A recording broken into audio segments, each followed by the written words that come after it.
everyone. Good evening. It's that time of the week again. Monday, 8 o'clock. It's Richard from BTFI. Good to see you. Hope you're well. Hope you've had a good start to the week. How does Monday arrive so quickly? What happens? Because I'm pretty sure a moment ago it was Friday and now it's Monday. Where have those few days gone? Anyway, hope you're good. It was Valentine's weekend. Send me some love. Hey, Bethan. Any form of love will do that you want to send. All gratefully received. So I hope you had a really loved up weekend. Actually, I was going to say type in the comments what you were doing, but actually don't type in the comments what you were doing over the Valentine's weekend. All I can say is, though, ours was high romance. Kelly and I had 3 weddings last year, for those of you who didn't know, all to each other, in case you didn't know that. And so you know, we were only going to have a really romantic Valentine's Day, our first Valentine's weekend as Mr. and Mrs. So yeah, that was it really. Kelly booked to work away for 3 days to run a retreat, and I was here with the pooch and Mia. So we had a pooch and daughter weekend. So lots of kissing happened, mostly the pooch kissing us. But it was all high romance. We sat down for a nice candlelit dinner, the 3 of us. Anyway, Kelly had the most extraordinary time running her retreat, which seems like it was a massive success, of course. So all good. So lots of love. I hope you had even more love than we had in our household. So that brings me to tonight. I have noticed we're feeling the love a bit in the BTFI group. We're almost at 400. We've got to get to 400 in the next 24 hours, I reckon. So if you're not in the BTFI group, then come and join us. We'll post the link in the comments below and come and hang out with us. So we're a group of action takers, ass kickers, thought leaders, go-getters, supporters, lovers. It's everything there for you, and we have a lot of fun, and we have a lot of play, and we have a lot of learning, and we have a lot of accountability. So if you don't want to make stuff happen in your life, don't come and join our group. If you do, come and join the group. So yeah, we'll post a link. Come and say hello. So hi Charlotte on, hello Emma, hola. Was an amazing retreat. Of course you were on the retreat. Hope you got back home safe and sound to Bonnie, Scotland. So tonight, I have to admit, this is not from a moaning place, from a reality place. I'm completely maxed out at the moment.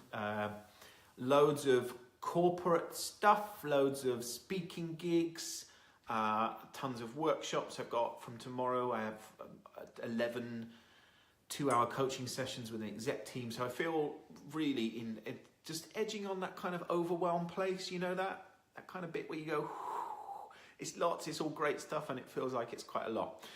And anyway, within all of that, my attention feels like it's very drawn into how I am spending my time, my outcomes for my day, my outcomes for sessions, whether that's a workshop or whether that's coaching or whether that's a keynote. I feel like more than ever, I need to get really clear on what I'm doing, what it's going to deliver, why the hell I'm doing it. And from there, I can start to create what the session looks like. And what's become really clear, more clear, I think, in the last few weeks or so, or at least it's on my radar, so therefore I'm noticing it. It's like when you want to buy a yellow car, suddenly you notice everyone's got a yellow car. I'm noticing all the yellow cars at the moment, which is around outcomes and the number of conversations I am having every single day with clients, teams, and individuals that actually have no clue what their outcome is. Big and small, longer term, short term, outcome for being in that session. Or we're planning an event and they just don't know their outcome. So today I've been with the most extraordinary team, fabulous bunch of people, playing for big stakes, playing for really big stakes, doing great stuff, very bright, very talented. And there was just this moment of realization in the session when one of them said, oh, you know, I've got this great idea for, you know, how we kind of manage our week and manage our meetings and manage our time. And I can't remember all of the steps now, but I do remember that there was one which is about whenever you set up a meeting, you go, so what's this meeting for? And then you go, what's the impact it's going to have in the business? And who needs to be in that meeting? And how is that meeting going to add value? And what are the top 3 things we're going to discuss? As though this was a moment of great revelation for them. And I guess in some ways it probably was in that moment. And I was like, really? Is this really the conversation we're having about setting outcomes? You mean you don't do this stuff?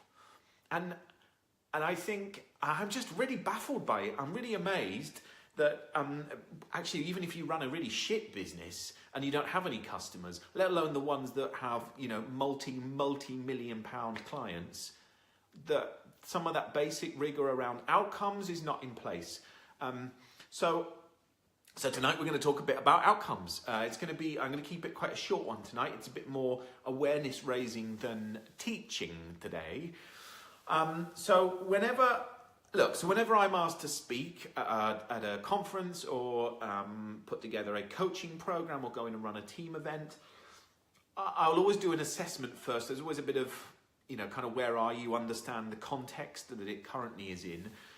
And then we'll obviously get into some questions around, so what's your outcome?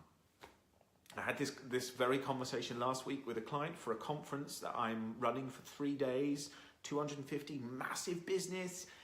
And the first question was, actually, what's your outcome? And what they tell me, things like, this is, we want people to be inspired, we want people to have fun, we want people to collaborate, to feel a part of something much bigger.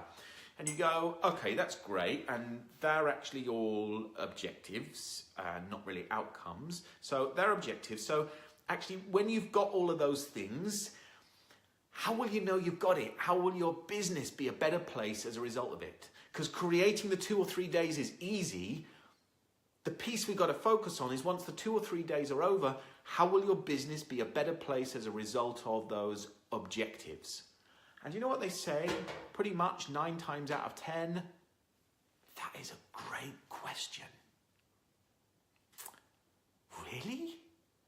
How can you do this without asking that question? How can you not consider, how is this better? How is the world better? How is your organization better? How is the business better as a result of doing this thing? But they don't do it. And I go, wow, that's a really great question. You go, how can you reverse engineer something if you don't know that bit? Do you know what? It's really easy to create a workshop, a conference, a speaking session where people are inspired and they have fun and they learn stuff and they learn about collaborating. That's easy. It's a piece of piss to do. The hard bit is when we go, and how is the business better? How will we know? What will we see immediately? Because that's a non-negotiable for me. I don't know for you and what you do in your business, but for me in BTFI and for my clients, any time I spend with them, their business, the individual, the team has to be better as a result of any time I spend with them, even if that's a minute. I feel very strongly about that. Otherwise, there's no point. So in a minute has to add value, a week has to add value, and so on. And I can only add that if I go, how will you know? How will we see that step change? And then we work it back. So tonight this is about outcomes. It's about how we go one step beyond that question of just an objective or a kind of a destination we're going to hit. So here's what will be really useful: is grab a pen and a piece of paper, because I want you just to scribble a few things down. I just want you to think about 3 things. The first thing I want you to think about is in the next, it's going to go 90 days, but maybe that's too big a stretch. Let's go in the next 30 days. What's your objective in that time? So what's your objective? If it works better for you to do 7 days, actually you do 7 days. Do whatever suits you best. What's your objective for that period of time? 7 days, 30 days. What's your objective? So that's what do you want? Okay? If you want to comment, chuck it in the comments. Tell me what your objectives are for the next 7 days, 30 days. Some of you I know are going to be going, oh yeah, I've actually got this to-do list. That's not an objective, that's a to-do list. So what's your objective? What is it going to deliver in the next 30 days? And then the question is, so what's your outcome for that objective? So what's going to be different? How will you know that you have achieved that objective? What will be different in your life? What will be different in your business? What will be different for your customers? Okay, so we go beyond just the tangible thing and we go, so what's going to be the step change? So objective, Charlotte, is the thing, the activity. So when I said, you know, for the corporate last week, for the speaking gig, when I asked them what their outcome was, what they gave me were objectives, which were, we want people to be inspired, have fun, collaborate. So those are objectives. The outcome is when we turn it into, so what does that mean? What does that give us? What's the fallout of delivering that thing? So that becomes, the objective is the thing, the outcome is what happens as a result of that thing. Yeah? Hopefully that helps. So what's the objective? What's the thing you're going to deliver in the next 30 days? The outcome is, so what's going to be the benefit of that? What happens? What falls out of it? How is the business? How is your life? How is that better for your customers as a result of that? So that's your evidence piece, right? That's what are you going to see as a result of delivering that objective? Otherwise, we just do objectives and we don't know what the fuck they tap into. We don't know what they connect with. We don't understand the purpose piece of it. Frameworks created for me. I saw Kelly saying that completed the membership site. So they're pretty meaty things, right? Okay, so this next question is about, for me, is when we go one step beyond, is we go, and so what? So you've got an objective, you've got a thing, you've got this is what it's going to give. The next piece is, and so what? So what's the bigger added value piece that goes beyond that? How is the planet better? How is what you deliver over and above just the stuff different as a result of it? Because the so what question is, we get so lost in going, we're going to deliver on this objective, this is the next bit, this is the next bit, this is the next bit, and actually we fail to go, and so what? And so what if we don't deliver that? And then we go, and I asked this question today of them, go, so what if we don't do any of this? And a couple of the things they went, well, then nothing really. You go, then why the hell are you doing it? Because if you can't answer the so what, if you go, well, nothing, then you go, don't do that thing, do something else, spend your energy on something else. And then there were a couple of things today when I said, and so what? And they go, so what? Oh, if we don't do this, then we don't have this, and we don't have that, and we can't deliver on this, and the customer's going to be upset about that, and we promised them this, and that's what we stand for, and that fits with our values, and that's in our DNA. You go, okay. There's enough of a reason. So, the objective is your thing. What's your thing? What is it you need to do?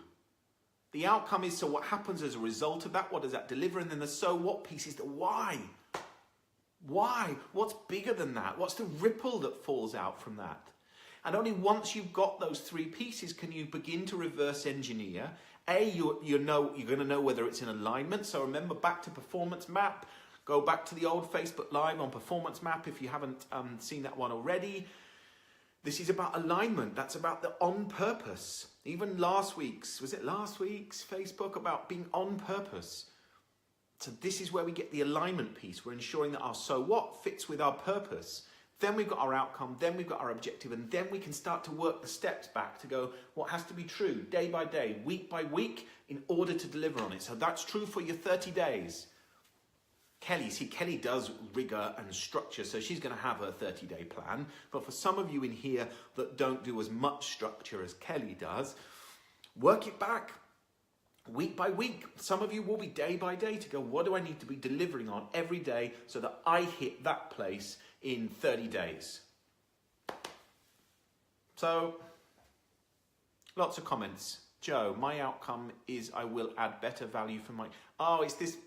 See, I'm really sorry on the phone. I can't see all the comments. I see half the comment. So I will read all of the comments then when we're done. And I'll comment on them. If you've got any questions, pop your questions in. I'm definitely a work back person, Bethan. Yeah, the reverse engineer piece is really important. And so many people go the other way around. They go start doing the first bit, doing stuff, and then it doesn't plug into anything. And they wonder why they don't hit a destination, and the loop remains open. They never close the loop. So they're really busy doing a load of stuff, which maybe is brilliant stuff, but it plugs into nothing. So you got to start at that end point, and then you got to work back. So if you've got questions, chuck them at me. If you haven't, that's okay too. This is real basic rigor. So, you know, in the number of sessions and workshops that I sit in where we're talking about how a team or a business delivers on extraordinary things. We're going, how do they play bigger and bolder and braver and more courageous and pushing the boundaries every day, and that every action we take is about making the business better, making the work better. And then we get into the basics and we go, the basic rigor around running a project, running a business, relationships, teams, meetings. Actually, a lot of the rigor is just really ropey. But it's amazing what we normalize, right? We just do a load of stuff and we go, that's just normal around here. And only when we step out and we look back in do we go, it's not normal. It's far from normal. So if you can deliver great things doing it like this, where it's propped up with matchsticks and a bit of sellotape, then imagine what you could do if you got some structure in there. And if you were just more bit diligent and a bit more tenacity to do the things you need to do in order to deliver your outcomes. And bloody hell, start with your outcomes. Be really clear on that and then work backwards. So that's it for me. I'm going to go and do another couple of hours work to prep for things this week. So I hope you have a super evening if you're watching live. If you're watching this on catch up, that's cool. Ask questions. Still ask questions and I'll answer. Obviously I won't answer live because I won't be here, but I will respond to you. If you're not a part of the BTFI group, come and join the BTFI group, because it's not just the cool people, it's the community, it's the tribe, it's some support for you. So come and hang out with us. The link is all there for you. And go and set some outcomes. And go and ask yourself, so what? And if you can't answer the so what, then there's a question around, why the hell are you doing that thing? So you need to find the so what, tap it into it, or just make maybe a tough decision around whether that outcome, whether that objective is going to deliver. Okay, have a super night, and thanks for tuning in. And I will see you again 8 o'clock next week. Make it a great one. See ya. Good night. Over and out.